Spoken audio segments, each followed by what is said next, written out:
ENT specialist doctor सागर राजकर, नाशिक, महाराष्ट्रावरनं.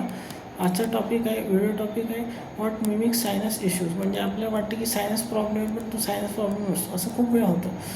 तर लोक काय म्हणतात की माझ्या डोक्याला डोकं दुखते, ओके, इथे चेहऱ्यावर दुखते, हा भाग दुखतो, मला सायनस प्रॉब्लेम. हे बघा, प्रत्येक गोष्ट सायनस प्रॉब्लेम नसतो.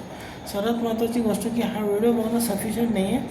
व्हिडिओच्या डिस्क्रिप्शनमध्ये लिंक दिली आहे, त्या लिंकवरती क्लिक करा आणि पूर्ण आर्टिकल वाचा. तोपर्यंत तुम्हाला सब्जेक्ट पूर्णपणे समजणार नाही. ओके, तर या गोष्टी फार महत्त्वाच्या आहेत. आता जर सपोज कोणाला टेन्शन हॅडेक असेल, स्ट्रेस झालं असेल कोणाला, तर असं कोणते कडक असं रबर बँड लावल्यासारखं वाटते डोक्याला, पण ते नसते. ते सायनस प्रॉब्लेम असतो. तो हे असतो टेम्पोरोमाइंडमध्ये जॉईंट डिसऑर्डर्स असतात. त्यात चेहरा दुखतो, समोरचं डोकं दुखते, लॉसोफॅरिंजियल न्यूरल जे असतो तो नो प्रॉब्लेम असतो. तो न्यूरल डायग्नोसिस करतो. तर याचा आपण सायन्सायटिस्टची आपण बरोबरी नाही करू.